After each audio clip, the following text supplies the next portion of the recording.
You know, I think about us, the three of us, what we could be. I think about it all the time. Please. It's terrible. No, it's not. I know June. She's my friend. I care about her. How's your day going? You look pretty. Thanks. I wore it just for you. Her father's a driver named Nick. He helped me to survive. Yes, you can, because I can't lose you. I'm not gonna let anything happen to you. What about you? Your girlfriend is a badass. Welcome to Above the Garage, a Nick and June, the Handmaid's Tale podcast. Hi, friends. Today we are going to be discussing A Woman's Place, Season 1, Episode 6 of The Handmaid's Tale. So let's do our round of introductions and get started. Hi, I'm Dee Dee. Hi, I'm Scarlett. Hi, I'm Ginger. Hi, I'm Marigold. And I'm Kate. So this episode, I love how it starts out because I very much enjoyed the end of the last episode, and it is her remembering her scene in Nick's apartment in episode 5. And also, I'm trying to start paying attention to the previews as well, because I think that's kind of relevant to what they explore, obviously, to what they explore in that episode. And in this one, it ends with her remembering what else is there to live for, love. And then it launches immediately into Nick and June's sex scene. And she says, once, actually twice for him, 2 times for me, almost 3. So close. Doesn't matter. It can never happen again. Sorry, Nick. Do you guys have thoughts on that? I like the water parallel they do when she's talking, and it focuses on the water flowing on the river. Obviously, she's very satisfied. She looks at peace. She looks happy. But the water, like, there's a lot of water parallels in this episode. So much imagery in the water, the waterfall of washing the blood off the wall, the river, the bath, like so much water, like you said. Nick asking her if she wants a glass of water. Oh my gosh. Mm-hmm. I hadn't put that one in there, but you're right. Yeah. Absolutely. Do you have any other thoughts on the water? I've been like trying to think through it today, and I haven't gotten there yet, despite being an English major. Well, I think the cinematography, first of all, in this show, it's just insane, but it's so crazy how they're cleaning blood off a wall, and then they see that big push of water that, like, you know, gushes all the blood down, and it's disgusting, but it's beautiful the way they film that, you know. But it's like being washed clean, right? So like kind of like her lovemaking with Nick. It's a new start. It's like all that blood and awfulness is washed away, and it's a fresh start. Janine also says when they're, you know, once they're, you know, when they're cleaning everything, she says, I guess you get used to things being one way. So it's kind of interesting because she says that, and then the water comes down, and it's like you're starting to see things change in this episode. Right. And I think that like the river is kind of like changing, you know, water, like you said. And also when she said that, it reminded me, I was like, wait, somebody said something like this recently. And it was Lydia earlier in an episode said normal is just what you're used to. Similar ideas.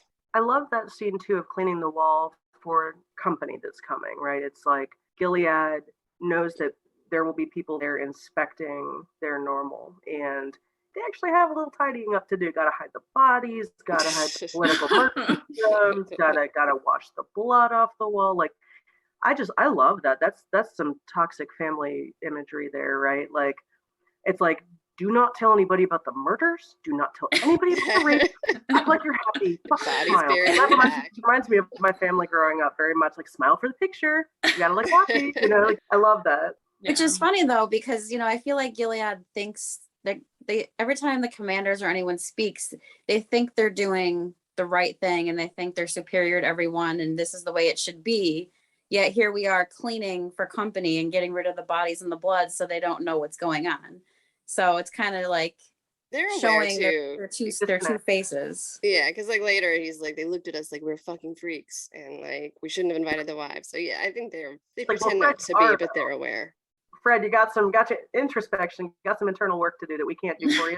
They're just justifying their fake morality. That's what they're doing. They're justifying that they're saving people and doing the right thing. Isn't Alma the one who's just like, whatever, I'm gonna go? She like doesn't give a shit about the Gilead sayings and stuff. She's like, whatever, guys, I'm out. You know, like she's always just Alma. Yeah. I always loved like how like brave she was. Like, tell me what you know about like the foreign ambassadors coming. And she's always So. herself. Like I've never Yeah. seen anybody hold on to herself so strongly and survive. She's Yeah. always trying to get June to look for information. Mhm. Yes.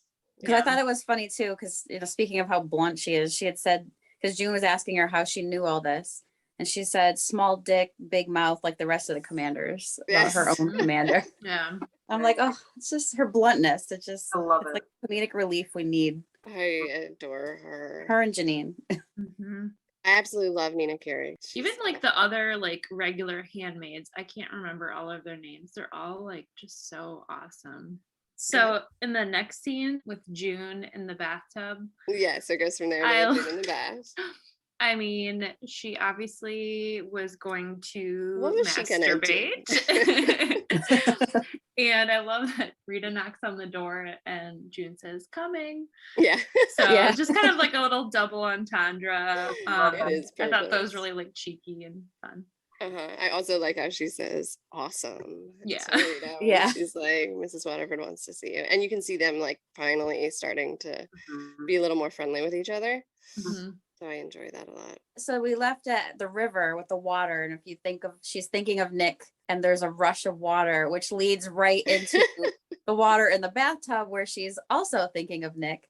But it's also interesting too, because you see the blood in the water, like coming off the wall, Mhm. and then goes right into the bathtub, like coming off of Yes. her. Next, she goes to Serena's bedroom for the first, I think, non-ceremony time. Why do you think she rubs her hand on like the bedpost for so long when she enters the room? Any ideas?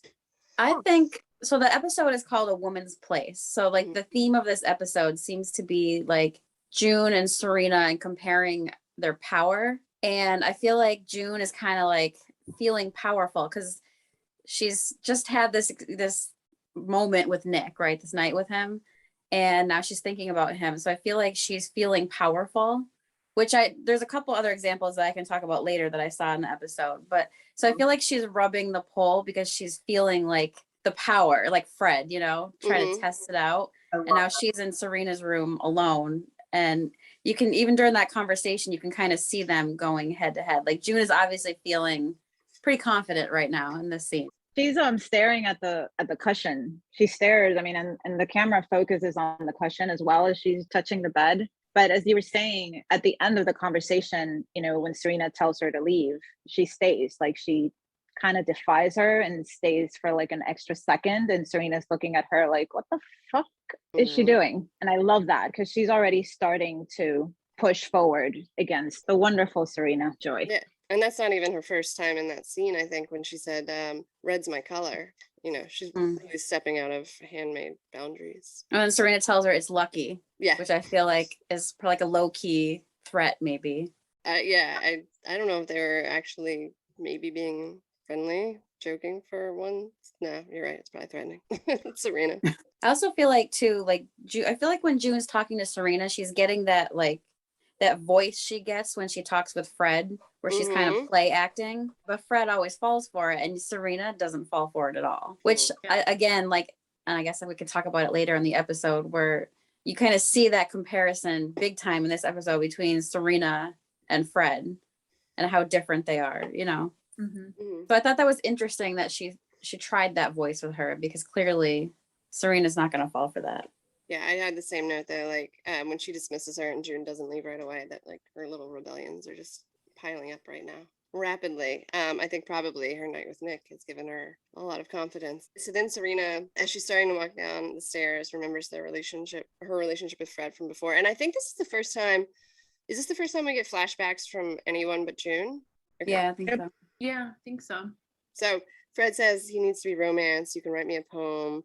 So he's always been needy. And then they pray as they're stripping, which is really weird to me. I don't know. Maybe you guys do that, but we don't here. And also, like, are they actually religious now? I've never seen any actual evidence of them being truly religious, except pure like empty evil. I feel like they only use religion in the sense that they're praying to God because they want a baby. Like I've never seen either Fred or Serena like ever pray to God for any other reason. So Yep. That's a really good point. Yeah, because it I mean, is. besides your praise be and all that crap, Yeah, that's true. It's always when there's a baby involved. Well, the whole base of Gilead is based on the religious interpretation and conservative family values. So it ties to that, what they're doing, and their belief that, you know, if they pray to God, they're going to get a baby for some odd reason. And like they're not praying to better themselves, and they're not praying to become better people or become humble or the things that would go along with like Christian prayer, right? Like they're praying for this thing. It's almost like you could do that with money too. Like if you could have a whole cult that uses religious words like for money or power or fame or whatever, and it's yeah, they just cherry pick the parts they want for the thing they want, but it has nothing to do with actual spirituality. Which shows that it's a cult, though, because that's what all of these do. Because if they actually were real Christians and read the Bible, Gilead would look completely different. Like nothing they're doing is actually like what God would want them to do. That happens every day, though, unfortunately. So, you know, they use the idea of salvation and the idea of your, you know, superior sense of morality to control the masses. So it's a very good tactic. It's worked throughout history. I think it's interesting too that like you can see that Serena's kind of missing her old life as she's reminiscing. And then when she comes down the stairs, you can tell that she like wants affection from Fred. She's like, "You look handsome." And Fred just kind of like dismisses her. And it's just interesting to me that she still wants that from Fred, but Fred just doesn't seem to want it back. No, that's true though, because there's what, 2 sex scenes between her and Fred in this episode. And I think was it episode 5 or 4 where she's trying to help Fred when he's struggling during, you know, to get it up. Ceremony, And she's trying to help him, and like I almost felt bad for her because she's trying to connect with her husband and he doesn't want it. And now in this episode again, she's reminiscing to when he used to want her, because he really, I mean, in those flashbacks, he was totally into her. Yeah. And now like he doesn't even want to pretend she exists half the time, you know, like she's a little trophy wife now. I like how she tells them they're coming to a powerful commander's house, let them be nervous. And that's how she set, like Serena has always had the control. I noticed an interesting parallel. You see Serena walking down the stairs holding onto the railing, and she's looking at Fred and she looks sad. And then you see June walking down the stairs holding onto the railing, and she sees Nick and she looks happy. And I feel like this is another comparison between her and Serena and their power, because Serena's feeling weak, but June is feeling pretty powerful again because she has the Nick Blaine drug running through her veins. No, that's very good. I thought that was really interesting. I never really caught that before. That's great. And we get to go to my favorite, my moment that made me ship Nick and June. So June comes down to wait outside the ambassador meeting. Nick's already there, and he starts just blatantly flirting with her in front of a billion people milling about, important people, and it makes me happy. Yeah, I love this moment. Like Nick is still like, it never ended for him. Like he was brushing his teeth this morning. He was like, "Yeah, June." And then he like gets dressed and he's like, "Fuck yeah, I've got a girlfriend. She likes me." And she walks down the stairs, and he instantly though is like, you know, in emoji sentences with the clapping hands, he's like, "I like you. I want to be your boyfriend." You know, like, that's smooth though. He really is smooth. Like his lines were just like, "How's your day going?" But the other thing I like is that I see all the levels there. He wants to be her friend and make funny banter with her and joke around. Haha, how's your day going? Blah, blah, blah. He wants to be her like sweet boyfriend with the little hearts all around him. Like, do you like me? Check yes or no. You know, do you want to go to prom? Like, and then also there's this like scorching hot chemistry between them that they can feel even through the brush of a finger. It's like an electric current between their bodies. And it's visceral. Even watching that scene, the way they play it, like literally, I think in the script it says that like Nick is having trouble breathing. That's I think it's cute too though, because it's such a sweet scene, but it feels like they're a normal couple for a second. Like you forget that Gilead exists, and it just feels like they're just a boy and a girl, and he's telling her she's pretty, and you know, they're bantering, and I just, you know, you don't get that in this show. So I thought that was just, it felt normal for a minute before she goes into like the Inquisition. Yeah. Right. And that's that moment where he goes, "You look pretty," and she's almost like rolling her eyes, like, "I'm wearing a fucking handmade gown. This thing is like burlap, like That and she she's wears like, every day. wore it just for you, and he's basically like, "Yeah, you'd look better with nothing." Yeah, I mean, like, no, that's not the line, but like, I like you naked. Dude's flirting with her in a handmade gown. Totally. Okay? Yeah. Have you guys ever seen I Heart Huckabees? Anyway, there's this movie where there's this girl and she finds this new boyfriend. She starts wearing bonnets from like Little House on the Prairie, and she's talking to her ex, and he's like, "I love you," and she's like, "Do you love me in the bonnet?" And he's like, and she's like, "He loves me in the bonnet." And I always think about that with Nick and June. Like, Nick loves her in the bonnet. In the bonnet. I love it. Well, it's funny because when I first saw that scene and he said, "You shouldn't wear anything for me," I actually first didn't think like the literal, like you literally should just be naked. I actually first thought he meant like, you shouldn't worry about how you look to me because I don't care. That's like, I don't know why, but that's how I took it first. Yeah. So then like the more that I've watched the scene, I thought about it, and really you could take it both ways and it fits their relationship. I think both it's ways. true both ways. Yeah. Yeah. I mean, absolutely. Like, and she knows that, he Which doesn't also make goes up along or- with him giving her body autonomy, like he did, in their first scene together. Well, their ending scene together in episode 5, where he's again like giving her autonomy, like, you do you, boo. I love you still, Mhm.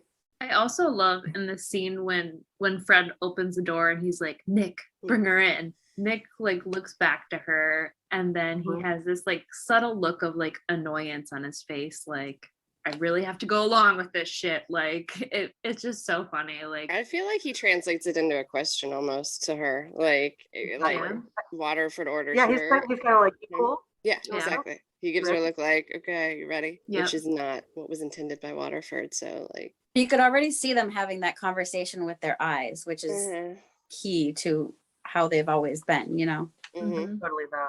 Okay, so then June comes into the ambassador meeting and she immediately trips up when she assumes that the ambassador is the man, and she's flustered and I'm positive hating herself for having Gilead seep so deeply into her mind that she did not consider that the ambassador could be the woman. And she asks, "What is your given name?" And she's perfectly, handmade. I don't. She pauses. She hesitates enough with every question to show how unhappy she is, whether the ambassador chooses to ignore that or not. It is very evident in her pauses and her face. And she says, "I don't use that anymore." And then, "Did you choose to be a handmaid?"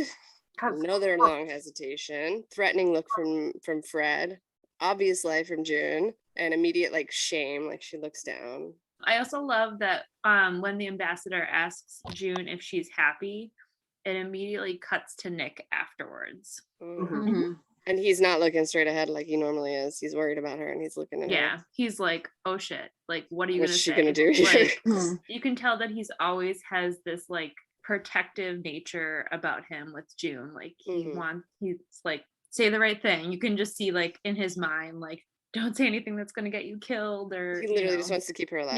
Yeah, exactly. Yeah. I counted the hesitation. I counted the pause on this one because it was a little bit extreme. It was 20 seconds, 20 Mississippis before she answers that question. I don't know if it was slowed down in like a thinking like slow-mo. I don't know. But if not, that is insane. 20 seconds before she miserably says, "I have found happiness." Obviously, she's thinking about Nick, and that's the way she's found, true way to answer this question. But you can see she's miserable. So the ambassador trying to pretend like she believes it is bullshit to me. Yeah. Her hands are clenched like hard, like after she answers also for like a while. Like you can see that she was trying very hard to play the part. Yeah. Yeah, we moved from her like happy finger touching with Nick like moments before to her digging her nails into her hands and showing extreme stress. So the hands in the show sometimes show more. And then I was thinking, it's very much, it reminds me of two things. One, a hostage situation, like, God, in those old 90s movies where there's like someone's doing like proof of life, someone's been like kidnapped by a terrorist, they're like, "He's here, he's fine." It's like, "Say you're fine, say you're fine." There's a gun to their head and they're like, "I'm fine, everything's cool," That's exactly what the scene is with June. And it's so fucking torturous to watch because that would be her chance to notify outsiders that she is very much not okay. But it is very clear from the scene with Serena beforehand to the fucking armed dudes in the room, like, she actually can't.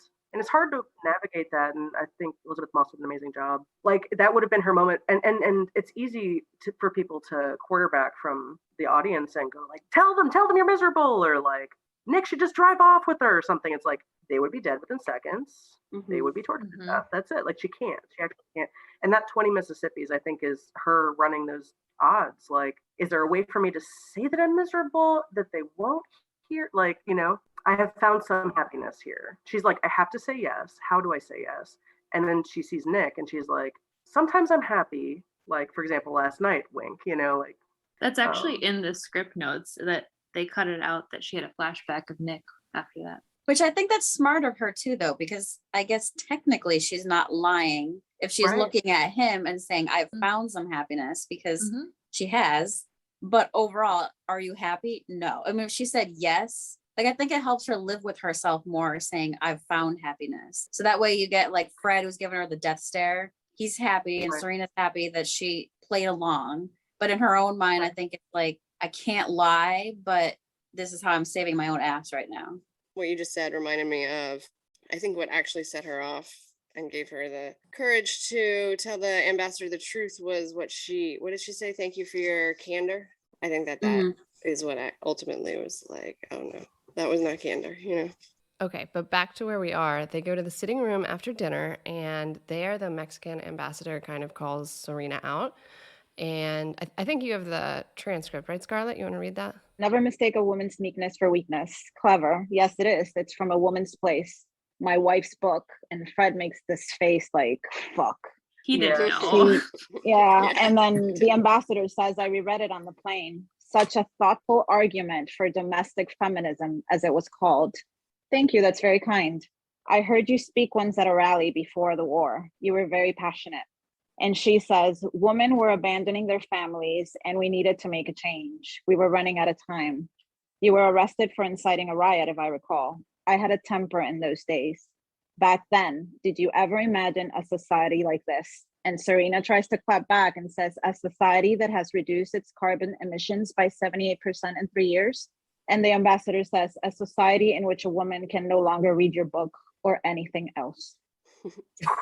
What I love about that moment is it is the same Serena Joy in that same body, and she has lived in two different societies, and it just highlights the fact that Gilead is not, it's just one society, it's just an experiment. And actually there was an alternate universe where she could read and write and be a bad bitch and incite riots and actually be a leader. And now she is meek with her hands folded, leaving when her husband tells her to go. And is that really power? And it's not. And it infuriates Serena.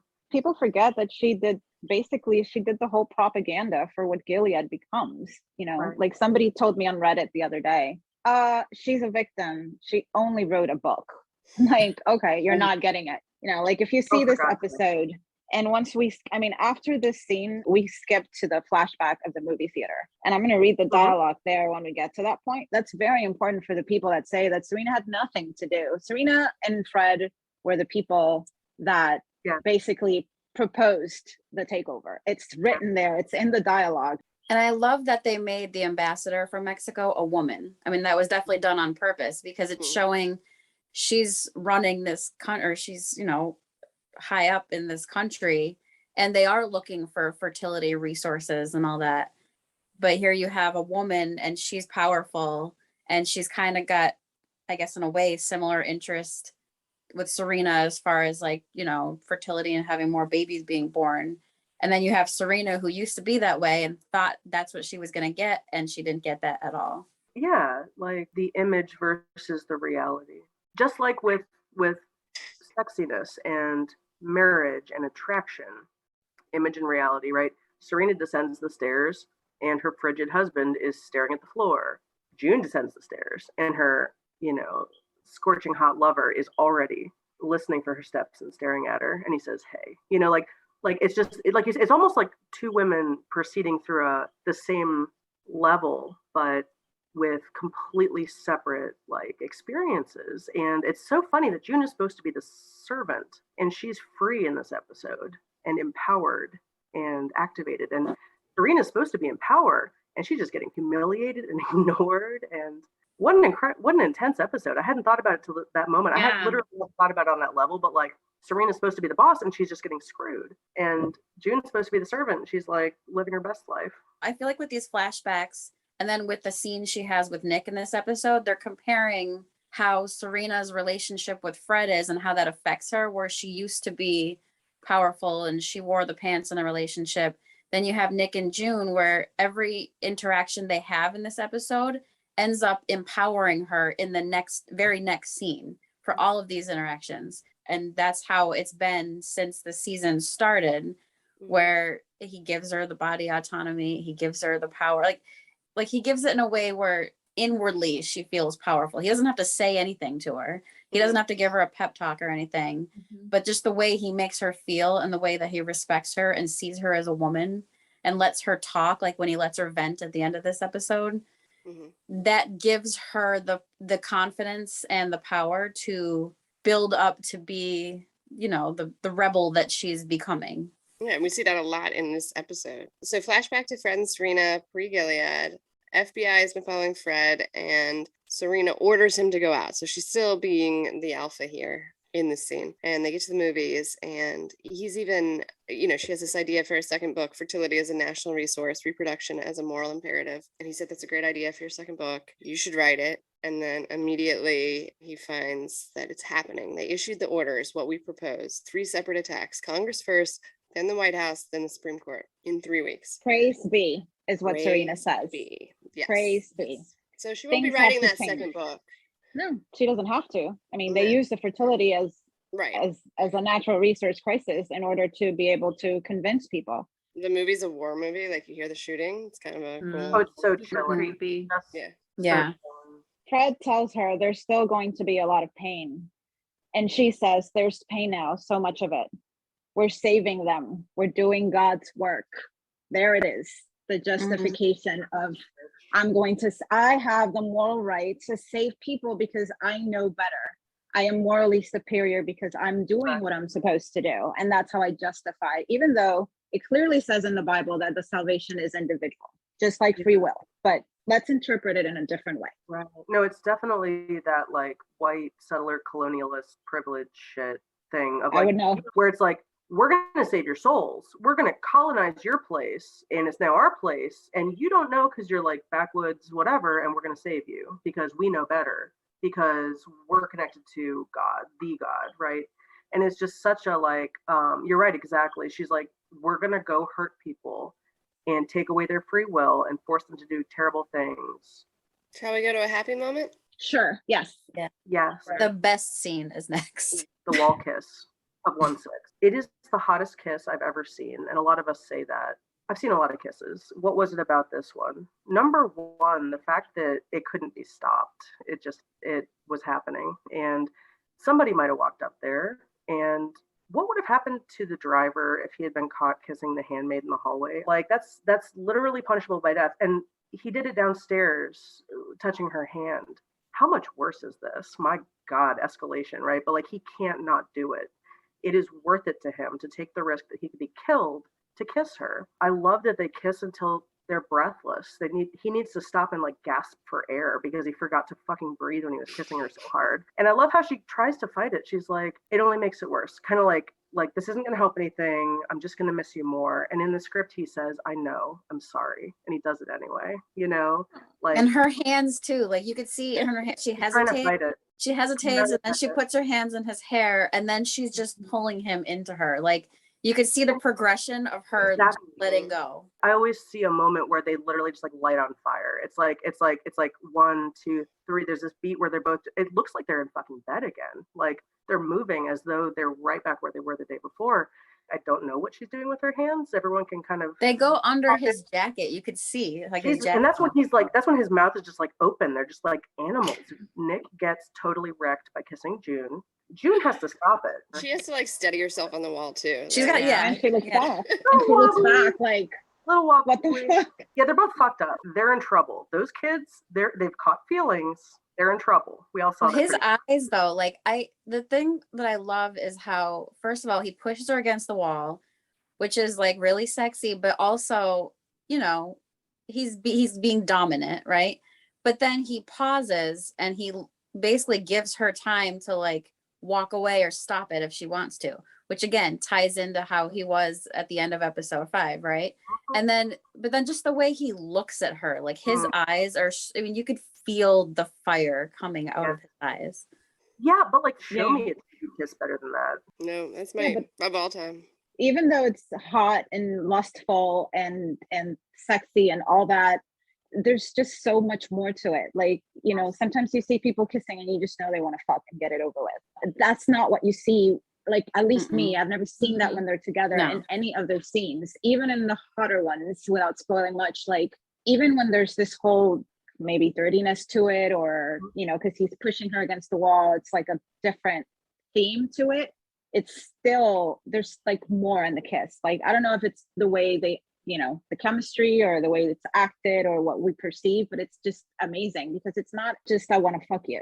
Like, that's not what's written in that scene when you see it. I think it's the Nick Blaine gentleness coming out though. Like, I think I mentioned this in the last episode of the podcast where they're, you know, their sex scene where like she's raking her hands like on his ass and on his back. And he does that to her. Like when she gets on top, he kind of like digs his fingers in too. But then they have those gentle moments, like where he captures her hand, and that's just like the Nick Blaine gentleness coming out that I think no matter how hot or like raw or carnal it seems, there's still like, you can sense the care from the both of them, really. You can feel not just the lust, but you can feel the love, you know? Right. Like the word that always comes to mind is like worship. If you were going to kiss someone that was perfect, you might pause to like be like, God, your fucking lip is perfect, you know, like, and that's the level of detail he's experiencing her with. It's not casual. It's not surface level or superficial. It is like love. It is deep admiration, worship of her whole person. Exactly. And that's what he did in episode 5, because the whole sex scene was worship. And Max actually said in an interview, they asked him about filming that scene, and he said, like, that scene has nothing to do with me. It's all her. And he's like, she's the focus. And his comment is exactly how I saw the scene. Like, he's worshiping her in their sex scene, when he's pushing her against the wall, when he's touching her fingers, like it just oozes out of him, you know? Yep.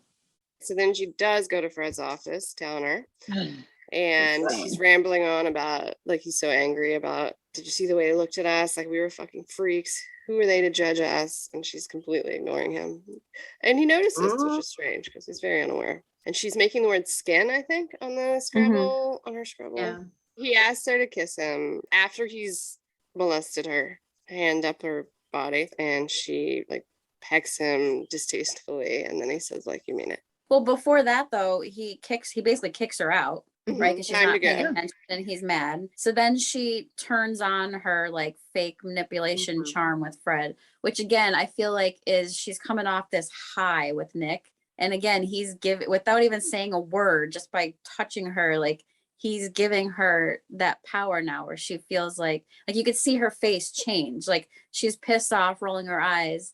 And then she's like smiling and turning around and starting her manipulation stuff again, you know. And then he asks her to kiss him after he creepily touches her after she just got touched in a much better way, like minutes before this, you know. I think it's also interesting that the scene when she's kissing Fred, it's very blurry, which makes me think that she's trying to dissociate in that moment. Like she's not fully there. She's trying to be somewhere else. I noticed too that Fred like runs his finger on her lip, which Nick had just done. I have never seen that, and I didn't notice. I could take that back.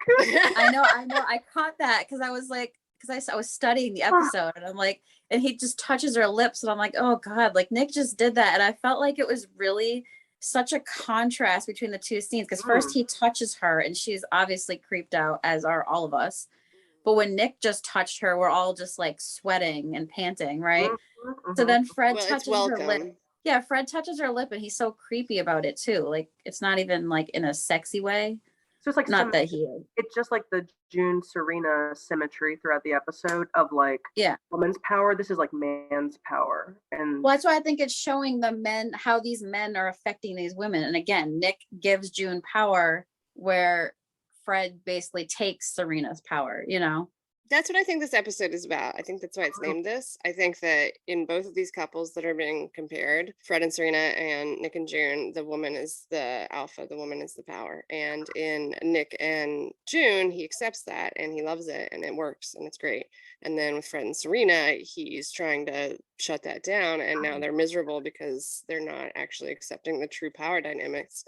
And it's why we love Nick so much, because that's how he is, you know, so far. Like he's totally 100% cool with letting her have the power. Like, you know, where Fred obviously cannot stand when a woman has power. Well, I think he was happier when she did. And then well, now he can't stand it, but yeah, I think you're right. Now he can't stand it, and now he's miserable as a result, and he can't even get it up because, like, he does have sex with her this time, and she's on top. Like, that is the only.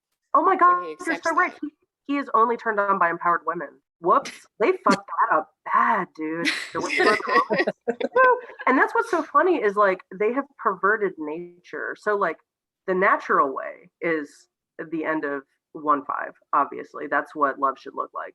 Whereas they made all these fucking rules about like we know better than God, we know better than man, we know better than individuals, we know better than nature. I just realized there's a parallel here with the ambassador scene in the study where we watch June's natural reaction to what's happening, and then we also get to see her playing along. So like, you know, so in this one, like Fred's like, it's a privilege to be here, get out. She's like, fuck you, bye, I was leaving already, motherfucker, you know. She's like out the door. Then you see her, she walks to the door, the camera's on her face, and she puts on her mask, you know, and she's like, I would like to stay, I'd like to be good, and he says sweet girl, which is like a reward. And what does she literally have to do from there is like scrub it out of her tongue till she bleeds. Bleeding. Till she bleeds. Yeah. Ugh. You also see that. You also notice that the mirror is missing in that scene. Maybe we noticed before. I don't remember mentioning it. They removed the mirror. Mm-hmm. Anyway, I just thought about that. Then that's another scene then with blood and water in this episode. She's brushing her teeth, and like then you see the blood in the sink, and it's washing away. Oh wow, that's powerful. Then they go to the dinner. Janine is really excited about the dinner. And Serena comes in for inspections and tells Lydia to please remove the damaged ones. So that means those people that we have tortured body parts out of are minimal comments. Yeah, it's awful. It's so horrible. And it's worse that Janine is, you know, the only one that's excited about it. She's like a little girl at a party. Yeah, it's. You can see because June like closes her eyes when they call Janine's name to step forward to be taken out. Like June knows that how much this means to her. And then, that was just really sad. Because Janine is a good girl. She's the sweet girl. She plays along. She wants to be good for them. Yeah. And like, the defect is not her fault. But then, and that's Lydia and Ann Dowd in that moment. That always blew my mind. Was it ice cream or something? She's like bribes her. She's like dessert. Yeah. A whole plate of dessert. Mm-hmm. And you can tell in that moment, like Lydia's not all bad. Yeah. She's almost like a mom or like a teacher or something. She sees it and just, you know, and she does something. She's like, I'll give you a reward for suffering this. I'm sorry. Well, she tried to defend them to Serena, and Serena's like, fuck that. Like, I don't want that. Which again, Fred had said to Serena when the ambassador left the living room, like when they were first at the house, that Serena will make it perfect. So I feel like this is Serena coming in, and she had, first of all, flashback, she had, you know, called June to her bedroom before that to tell June, like, make sure she looks good. So now here she is with the rest of the handmaids, checking them out to make sure they look good. Now you have Fred in her head saying she's going to make it perfect. So she's literally pulling out the imperfect handmaids. Just like washing the blood off the wall. You know, companies come in, you can't show, like, because they might ask about this. Where is your eye? Were you born with that? Is that a birthmark? Oh no, they took it out when I talked about in training. Like the very first time I said anything. And I think she actually said, "Don't put the bruised apples at the top of the crate." So like she literally compared them to bruised fruit, as though extracting one's eye in punishment is bruising an apple. Right.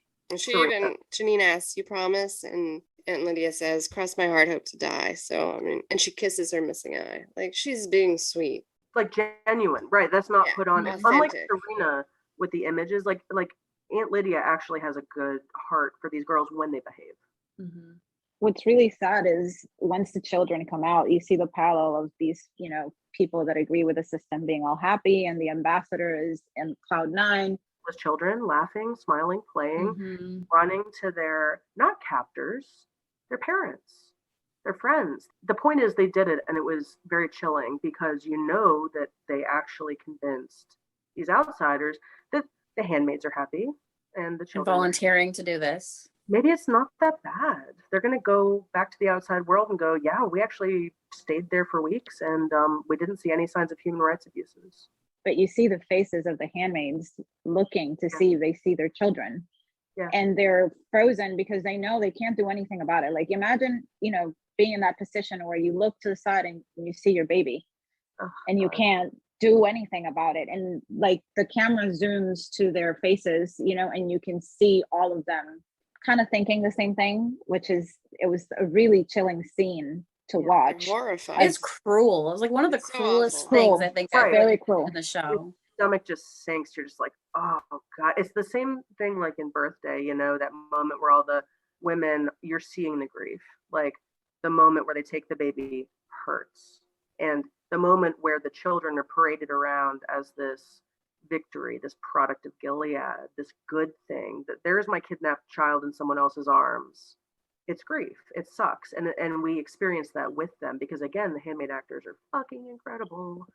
And then they zoom in on Serena's face and like she looks serene. Like that's the first time she looks happy in the whole episode. Like, ooh, I won. Like I got to do a speech, which I thought was funny when she did the speech because Fred and Warren like looked at her kind of like she was crazy at first. Like, what the hell is she doing? But then so like you could tell though she's happy because she's getting to speak in front of people. And probably in her head, she's probably like, fuck you, ambassador. Like, here I am speaking, and then like she sees these happy children and you see the horrified, sick looks on the handmaid's face. And then there's Serena, like she looks so blissfully happy and just proud of herself, which again, that shows her evilness, really. Yeah, it's like she got her family photo and everyone is smiling in the family photo. And therefore, she has done her job. She has washed the wall of blood. She has created the image of domestic femininity. She won in that moment. Yeah, and the job that Fred gave her of being perfect. Well, there you go. She just got her perfect moment. Did it. And then my favorite handmaid, played by Nina Kiri, as usual, just being blunt and saying, looks like Waterford's gonna get his trade deal. And June's being like so naive. She's still like, I don't get it. What are they trading? They're trading us, dummy. They're trading red tags. They want to trade us, dummy. I thought, Elizabeth Moss, she's so good. And like when Alma tells her that, the look on her face, God, I'm just watching it. I'm like, this is why she deserves the Emmy, because she's so good. But like you could see June thinking like, fuck, like this is now not just like raping us and taking our babies, but this is legit human trafficking where I could be shipped to a different country. Like I feel like internationally sanctioned, basically. Yeah. Right. And I feel like as a handmaid, you're thinking, my life is awful. I can't imagine how much worse could it get? You're raped monthly. You're forced to be pregnant and then have your child ripped away from you. Your original children were ripped away from you. So I feel like as a handmaid, you're thinking, how much worse could this get? And now it's like, oh wait, this could get way worse. That's why June is so upset. And that's why she goes back over to Nick's house to like process that. And like, she needs an ear. She needs someone to fucking listen for a minute, because she would have been okay with the little white lie that, yeah, I found some happiness here. And it wasn't really a lie because it's Nick and that's true. But then all of a sudden she's like, oh my God, I'm going to be an international sex slave. What the actual fuck? And I told them that was cool. Yeah, you're right. Absolutely. Yeah. Oh, that's true. I facilitated that shit for my sisters. Like, I've spread this to the rest of the world. Yeah. I didn't realize June, at that moment. That's right. So, because I was in my mind, I was like, she got really upset all of a sudden, but that makes sense. It was that mic drop from the other handmaid, Yeah, that actually had confused me recently when I was just thinking about it. I had not rewatched it yet, and I was like, "Wow!" I think the kiss is in between her lying to the ambassador, and that explains it. I think you're right. Like, because I was like, wait, why didn't she go to his apartment? Upset it's not just a lie about her. But you're right. It was a lie that all my sisters are okay. And international scale. Yeah. And she was probably the only handmaid that would have had that opportunity to talk to the ambassador. I get it now, because now there's an urgency. Like, I need to talk to her. I need to tell her, because it's not just me, and it's not. It does matter, you know. Yeah. So then we go to another flashback. What are your plans for the day? I'm gonna make this place a home. So they've moved into this house, and Nick's like taking the box of her heels and her books out. And then you flash to now after the embassy success, and Fred's like finally touching Serena affectionately and calling her an amazing woman and like valuing her as powerful again. And that's what turns him on. And then they have sex and she's on top. And again, like that is how he gets off. Like this is their best power situation, their best, you know, this is them. She's powerful. He is into it, accepting of her alpha, and he's into it, and it's great, and they have great sex. And so this is like obviously how it should be. This is their organic power situation, and Gilead has told them that that's not okay, but they have this moment where you can see it. You can see how their relationship would work if they would have allowed it to be organic. So I want to say something about June coming to Nick. I know that some of the other people within the Handmaid's Tale community thought that Nick was being very insensitive towards her when he was offering her a drink of water, but I really did not view it like that. I viewed it as he recognized that she wasn't comfortable with him physically touching her in that moment, and he decided to give her some space, and the water was the excuse. So I interpret it vastly differently from other people who also watched the show. And then I also thought, I think this is the very first time that that June at least uses the word rape. I'm not 100% sure, but I think it's very powerful that she actually uses the word rape with Nick and just verbally says it to him.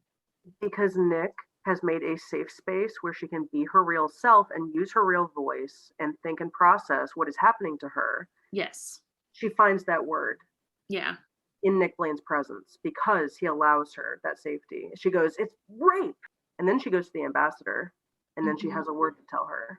Yeah. Right. But you're right that it's her safe space, because also she says like, "Fuck you, Nick," and hits him.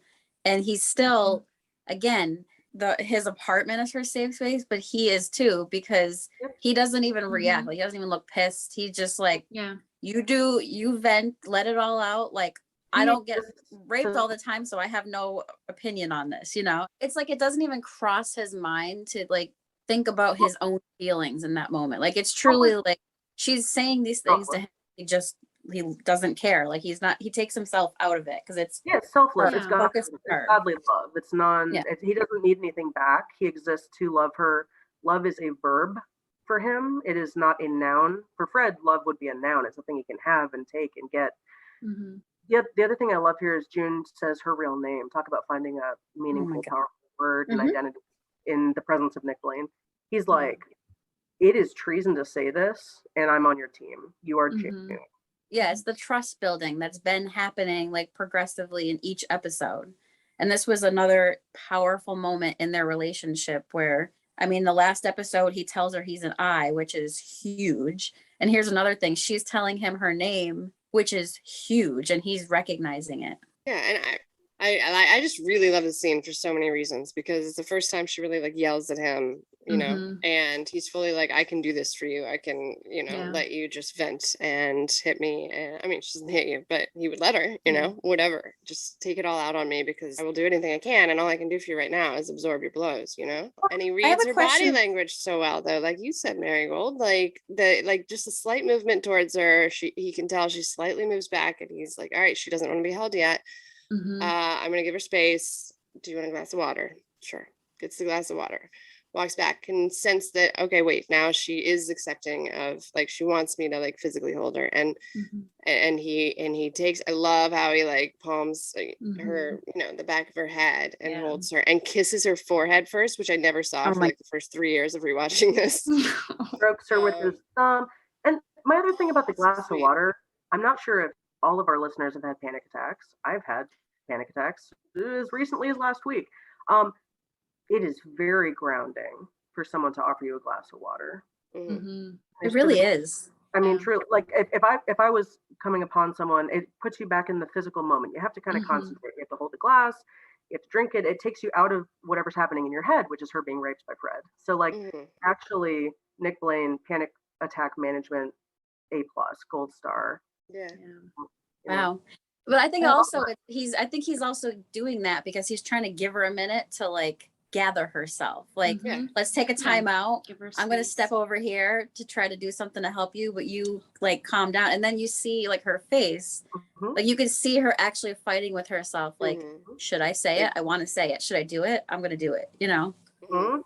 And then it's just like pre-Gilead. It's nice to meet you, June. You know, he's always talking to her like it's pre-Gilead, like they're dating, and I like that. Which again, I feel like is another one of those like normal couple moments. Yeah, exactly. Like in this whole episode, each scene had like a little tiny moment of normalcy. I also like that he never asked June for her name because he knew that was taboo. Like he waited for her to tell him. You guys are gonna make me fall in love with this character. You're already in love. You have to stop. We're all in love. You can't fool us. Yeah. You know, that actually bothered me. That bothered me that he didn't know her name by then. Oh, really? So I mean, it bothered me in a way. No, but now we understand why. We don't want to put her in danger too, because that's dangerous to admit that. Like, if you're gonna admit something, she should be the one making that choice, not him. She also doesn't knock. Like that's the other thing that I was gonna add. She doesn't knock. She just barges in, which also is a sense of trust. And you know, sometimes when you're having a moment, like at least for me, like I don't think I've ever experienced a panic attack. I'm pretty sure I know if I'd experienced it, but you know, I've had moments. You would know. You would know. Thank you. You know, I've had moments where I know I've been close, you know, but anyway, like I personally, if I'm crying or if I'm having a moment, I don't like people to come and hug me. That's just my nature. Like I'm very like a cat.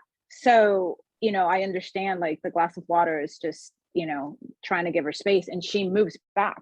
She hints that she doesn't want to be touched in that moment, and he got it. You know, usually people don't get it.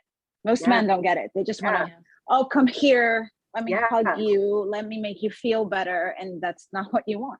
Yeah, I'm the same way, Scarlett. So then she's in the kitchen and the Mexican ambassador says, are you going on one of your walks? Like, it's lovely. I wanted to give you a gift to thank you for your candor. And I think that's what set her off. It was the last straw.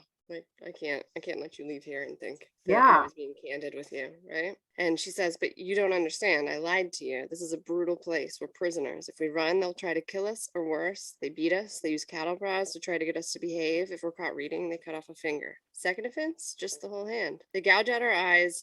They just maim us in the worst ways that you can imagine. They rape me just every month, whenever I might be fertile. And then the ambassador's like totally taken aback, which is absurd because June has on her face portrayed this entire time that, you know, I'm miserable. But yes, I will say the words that I'm supposed to say in front of you. But she's a woman, you know, the ambassador's a woman. She must understand deep in her soul. She was supposed to understand, You see in the ambassador's face, you know, that she's horrified by what June's saying. But then she turns around and she justifies it. Like in her country, there hasn't been a birth in, I guess, 5 years. I don't remember. And there it goes again. That's the justification of a quote unquote greater good.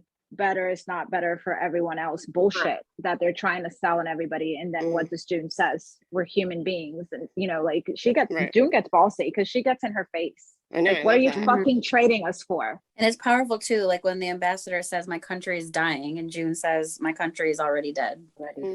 Like I feel like that's like a gut punch. Like, ugh, again, like you can't, it's like in June's head, she's thinking you can't one up me. Like, sorry, my situation sucks more than yours, Miss Politician, you know? The ambassador thinks that she is on a path to freedom somehow and the maintenance of her culture.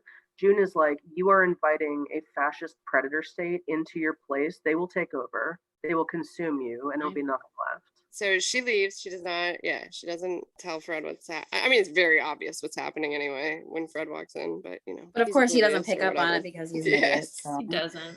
And they leave, and then her assistant is immediately like, I want to help you. I don't know where your daughter is, but I think I can get a message to your husband. And she says, my husband's dead. And he says, Lucas Bankel, born 29 April 1980 from Nyack, formerly New York State. He's alive. She says, no, I heard shots. And he's like, we don't have much time. Please, June, write something. I'll try to get it to him. I love the music playing over the scene. I really, really love this. And yeah, obviously this is a humongous revelation. Luke is alive. I think what I like the most is it ends on a triumphant note. It's such a devastating episode. It's back and forth. It's like hope, despair, hope, despair, hope, despair. And then we end on hope. Thank God. It's like, okay, so like Luke's alive. Maybe we can somehow find Hannah in the future. And also, I was seen. The rebels saw me. She felt like she had lied and betrayed her sisters and done a disservice to women. And yes, and she was seen. So they did see her sadness in the room with the ambassador. They do know that she's getting raped. Like the outsiders, help will be coming. It's a beautiful note of hope. And it's funny because I never paid attention to that guy much until like that part where he gives her the information about Luke. But then when I rewatched it and he had asked her like in Fred's office, what's your real name? I'm like, oh, I wonder if he's like looking back. I'm like, I wonder if he was asking her that because he obviously knows a lot more than, yeah. So I feel like I think he was asking her for his own purposes to help her, not, I'm just curious what your name is, And he looks at her for a really long beat when he says under his eye on his way out of the room that time, as if he's trying to portray that there's something else going on there. So I think that's a good point to wrap our spoiler-free season 1, episode 6. And if you're a longtime fan, come join us on Wednesday for our deep dive into the same episode. Thanks for joining us. I think about us, the three of us, what we could be. I think about it all the time. Please. It's terrible. No, it's not. I know June. She's my friend. I care about her. How's her day going? You look pretty. Thanks. I wore it just for you. Her father's a driver named Nick. He helped me to survive. Yes, you can, because I can't lose you. I'm not gonna let anything happen to you. What about you? Your girlfriend is a badass.